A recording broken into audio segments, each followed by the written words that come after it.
Hey everyone, welcome back to Crypto Cash. Thank you so much for joining me here. I hope you're having an amazing day. Happy Monday to you. Thanks again for taking the time to watch here. What we're going to do is just a quick analysis, understanding what's going on. If you want kind of a deeper dive, take a look at my video from yesterday, of course. We looked at weekly, monthly, and the whole 9 yards there, kind of just recapping on what needs to happen next. We do need to acknowledge that there is a 1 week close right here as a support at about 140. So 30,140 is essentially that support level. We keep coming above and below that. So we're going to pay attention to that and much more. But we want to look at the fair value gap and kind of see if this is going to be filled or not. Because I get the question a lot like, hey, do these get filled instantly? And the question, the easy answer to the question is no. I mean, they don't get filled immediately.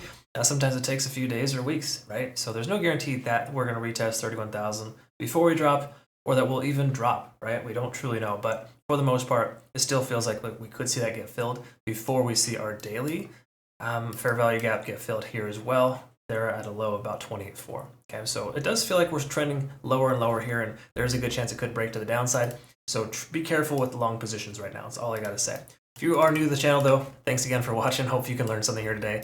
Been trading for a long time. Hope you can obviously become a better trader as a result. If you want that for yourself, we've got a trading academy, community, and signals group linked down below. Of course, we have some awesome traders over there.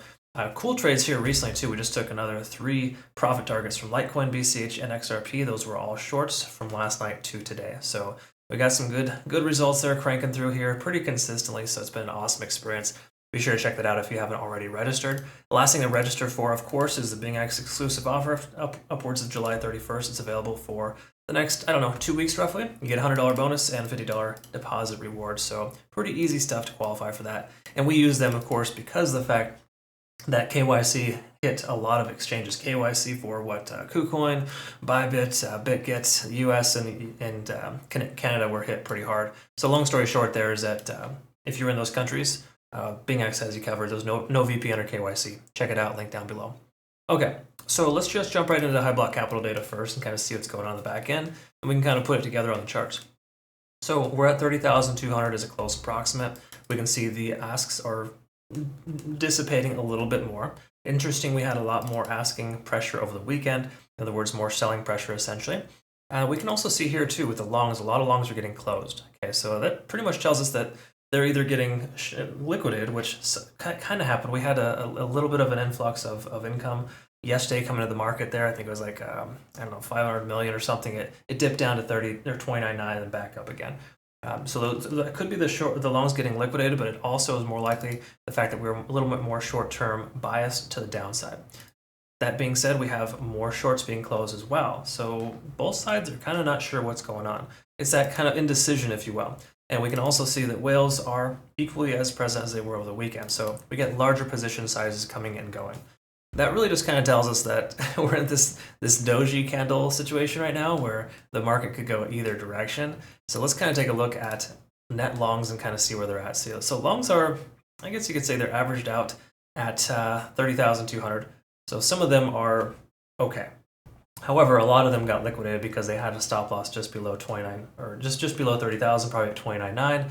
The price wicked down there here, as you can see, and essentially stopped out a handful of longs. Okay, so longs are a little bit on the gun shy side. Shorts right now are doing fairly decent. They're hedged mostly at 30,300, so they're feeling, I guess you could say, quite nice right now.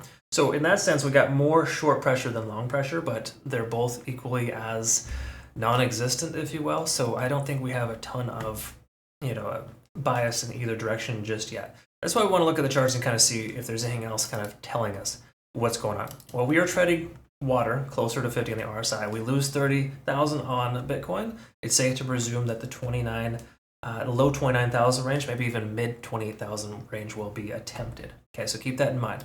You also got to recognize too, though, that stochastic is starting to swing potentially upwards here soon. So if we hold this price point for another couple of days, there's a greater chance we'll see that retest 31,000. We look at the MACD, it doesn't tell us much at all. Honestly, just telling us the momentum is still bearish. We've kind of already known that since we had this significant candle, this engulfing candle effectively, that tells us that bearish sentiment is here. It's very present.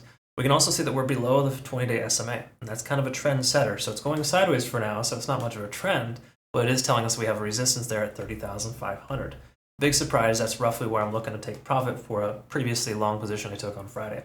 Again, that trade is kind of going sideways on us. That's what happens on the weekends, so I typically don't like to trade much on the weekends, which is why you didn't see any signals come out over the weekend on my premium group, because of the fact that it doesn't make a ton of sense to take a trade without confirmation. Okay. Again, that trade that I took was on my personal account, so it's essentially just a copy trading if you'd like to go ahead and pursue that. We got 36 copy traders so far on my traditional account here. Again, this is just something that I share. 83% success so far at 10 10 out of 12, I guess you could say. Anyways, that's an option for you there. Links down below if you want to copy trade. I'm not recommending it because that's just more so my personal fun account, if you will. And I've made some decent money for some folks, but that's not the point here. What the point is that we're underneath that resistance level, right? And until we can get back above the 50-day, correction, the 20-day moving average, I think we're going to be in a position where the price action could continue lower.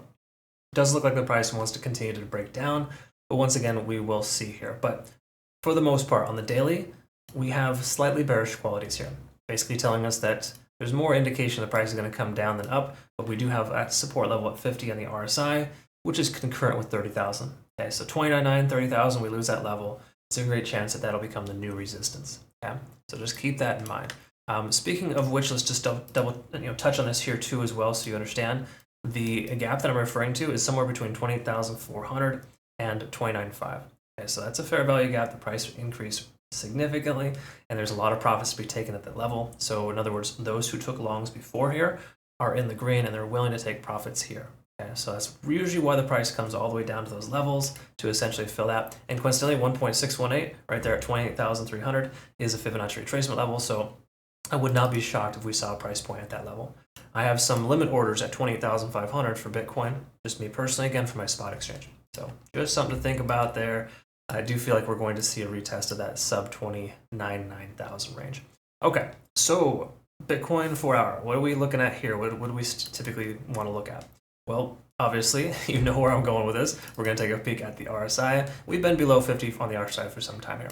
Okay, so something that I want to kind of bring to your attention, though, is the ways in which the price has behaved previously, right? Because history has a tendency of repeating itself. That said, we can see the price action from back here from July 6th all the way through to the 10th. Basically, that 4-day period, the price was under 50 on the RSI. It looked like this, okay? Now, this looks very similar to this, okay? If we can maintain for another 24 hours at this price point, there's a good chance we will see the likelihood of the price action continuing higher from here, okay? So I personally feel we're going to see a retest 31,000 and then potentially down from there, just based on the sentiment here that we are kind of consolidating here at this level. We are looking very similar in regards to testing 50 on the RSI and essentially potentially breaking. Another thing as well too, you see stochastic, when we had this convergence here the first time, didn't work. Second time it did. We didn't have our convergence here, but we're forming a second one here as well. Okay? So I think we're going to swing upwards here if we can maintain this price for the next 24 hours. I would say if we close today at 30,000 or higher, we're going to be in a good position to probably see the price action go up. If we don't close at that level, we might see it go down. Now, we want to talk about the hourly, though, and this is where things get kind of interesting or tricky, if you will. The thing I want to recognize here is, of course, the Ichimoku cloud, because I get the question a lot on the cloud, like, hey, if you're below or above the cloud, is it definitive in either direction? The answer is no, but also yes. And what I mean by that here is if we see the price action kind of working below the cloud, that's a consistent rejection zone, right? So until we can naturally break above the cloud, we're going to be in a position where the price will continue lower. That's why I feel if we can stay and maintain this level here, the cloud will naturally be below us, and that would allow for a moving average, that trend line, if you will, which is kind of invisible but still present. You can see it kind of working its way down. Once we break above that trend, which is effectively a series of moving averages in the cloud, that would give us a position to be able to take a long trade with more confidence. And again, trading into the cloud, never a great idea. We're somewhat range bound for the last 48 hours, standard stuff for a weekend. But generally speaking, there's no definitive direction we can see here on the hourly, okay? But again, the 4 hour tells us there's a transition coming, and this would also reflect that as well. If we stay at 30,100 or 30,000 or higher in the next 24 to 48 hours, I would feel a little bit more long bias than short bias. Again, I'm not attaching myself to a bullish or bearish trend. Okay? It's important to recognize that because a lot of novice traders will say, I'm bullish on Bitcoin. They just keep keep wrecking themselves by adding their position when the price goes down. The inverse, of course, as well with those crazy persons that were shorting heavy at 15,000. There's a lot of different scenarios that can play out, but try not to attach yourself to the bias that it's going either direction. Yes, it does, but it's usually temporary and it's not permanent. Obviously, unless you are a long-term hodl trader, in which obviously you just want a dollar cost average. Okay. Different stories for different folks, but swing traders, day traders do not do that. All right, last thing I would maybe want to touch on here is TD sequential. There's really not much of a sequence of numbers here due to the fact that we are range bound, effectively going sideways and stuck on stupid.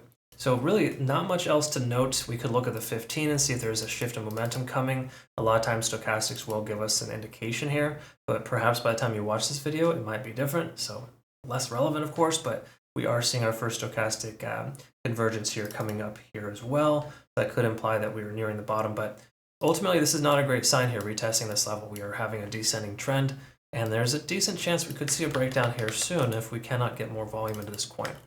So we will see what happens, but I feel as if we can, if we can hold this level for just another day, we'll naturally be back up above those moving averages. We'll be able to break 50 on the RSI, maintain 50 on the RSI on the daily, but break above it on the 4-hour, that transitionary time frame, to get us ultimately back up to 31,000. And at that point, I'm going to be short heavy at 31,000 because we would have filled that fair value gap by then. Okay? There's a lot of value in this range here because the price just dumped. And there's going to be profits that are going to be taken here soon. So be mindful of that. Be aware that's a very real thing. It may not happen now, but it'll happen soon. We could see 28.5 retested and then that gets filled immediately. Or we could see this get filled first and then 28.5 next. I'm more so leaning more towards that first or that secondary scenario. But again, depends on where you're at. I hope this makes sense for you. Thanks again for watching. And if you want, again, I'm a better trader, cryptocash.tech is a site. Help us grow our Twitter community here as well. We're posting a lot of good results. Fantastic trades. By the way, part of our premium group, we do have some awesome trades here as well as kind of our day trading section. So we're consistently growing that portfolio, and we're going to go live with that tomorrow. So if you're part of our community, we are ready to rock and roll for our BingX Premium Plus members. All right. Thanks again for watching. Hope you have a great rest of your day. We'll see you in the next one. Take good care.